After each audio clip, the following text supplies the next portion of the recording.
Donc là, on va voir la troisième faille de sécurité, donc qui est que sur la route put, un utilisateur qui n'a pas créé un objet peut le modifier. Donc là, j'ai deux fichiers là, JavaScript dans le dossier image. Au niveau de l'utilisateur numéro 1, je fais un send, j'ai bien les deux objets. Âge 11 ans de la chaîne, 43 ans. Là, j'ai mis deux fichiers JavaScript. Donc le problème, je l'avais montré dans la vidéo précédente. Donc ce que je vais faire, c'est modifier le contrôleur. Ça, c'est la route post, ça, c'est la route get one, update. Voilà, c'est celle-là. Donc, on voit que là, il contrôle s'il y a un fichier dans la request. Donc, le but, ça va être de faire un peu comme sur la route delete.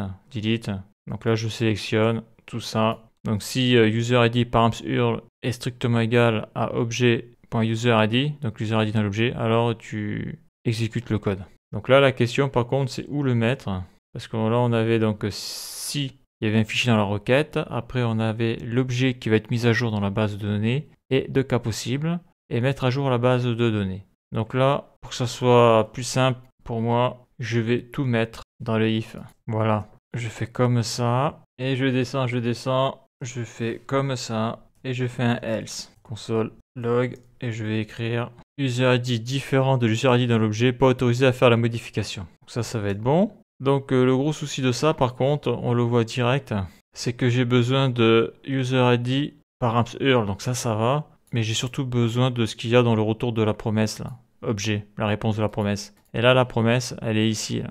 Elle est dans le zen, là. Donc là, ça peut pas marcher. Ça peut pas marcher comme ça, mais je suis obligé de faire comme ça parce qu'il faut que je contrôle l'user_id qui est dans l'objet. Donc ce qu'il faut faire, ça va être de fiche user, aller chercher dans la base de données avec fan1. Il va falloir que j'aille chercher le regparams_id, CTRL-C, CTRL-V. Comme ça, là, j'ai la promesse zen. Faut pas que j'oublie de mettre la catch. Et donc, cette parenthèse-là, CTRL-X pour l'enlever. Et là, je vais faire la fonction de callback égale. Et dedans, je vais marquer objet. Voilà. Donc, je vais chercher dans la base de données avec la méthode fan1 le regparams_id, le résultat de la promesse. Et là, je fais la comparaison. Si c'est bon, tu peux exécuter ce code-là. Donc là, ça marche pas parce qu'il me faut fermer là, le zen avec la parenthèse. Et donc, je vais descendre tout en bas. C'est là où on voit que le code, il est pas facile. Ça, c'est quoi ça? Donc, je suis tout en bas et la parenthèse, je vais la mettre ici. Parce que ça, c'est la fonction put, update one user. Donc, c'est ici. Voilà. Il faut pas que j'oublie le point catch. Mais là, je vais mettre comme pour les autres, là. Là, je vais dire erreur 403, là, non autorisé. Voilà, CTRL S. Est-ce que ça a planté? Oui, ça a planté, oui. Donc là, il y a un problème ici. Là. Donc je monte. Alors, oui, il y a un problème. Alors, bon, déjà, le if, il n'est pas de la bonne couleur. Pourquoi il n'est pas de la bonne couleur? Oui, parce que là, il me manque déjà l'accolade. Et donc, s'il manque l'accolade ici, CTRL X. Donc là, il y a une accolade, il doit manquer une parenthèse. Non, non, CTRL S. Donc après, je vais faire un Maj Alt F. Voilà, ça a l'air d'être bon. Pour l'indentation, que je me plante surtout pas. Là. Donc là, j'ai le zen. Il s'arrête ici, c'est bon. Là, j'ai l'accolade avec toutes les instructions. Ça s'arrête ici, c'est bon. Voilà, parce qu'après, j'ai le if. Le if, ça va jusqu'à là. Et après, on a le else. D'accord. Donc là, ça a l'air d'être bon. Donc je fais un CTRL S. Je me mets ici. Je vais sur la route. Donc déjà, je fais un send, voir si je vois toujours mes deux objets. Super. Donc là, je vais prendre cet ID là. Déjà, je vais voir si ça marche avec l'utilisateur numéro 1. Là, je suis ici. Je sélectionne l'objet. CTRL V. C'est bon. Là, je vais modifier. Je vais mettre 4000. C'est ça. L'image émettre logo. Je fais un send. Là, il me dit que l'user ID est différent de l'user ID dans l'objet. Pas autorisé. D'accord. Donc là, j'aurais pu mettre un throw. Alors, il est où? Voilà, je vais faire ça. CTRL C. Ça, c'est le console log. Je me mets ici. CTRL V. CTRL C. Ça, je vais le mettre dedans. CTRL V. CTRL S. Alors, il me dit... Alors, donc je recommence. Donc ça... Ah oui, d'accord. Ouais, ça, c'est des vieux, ça.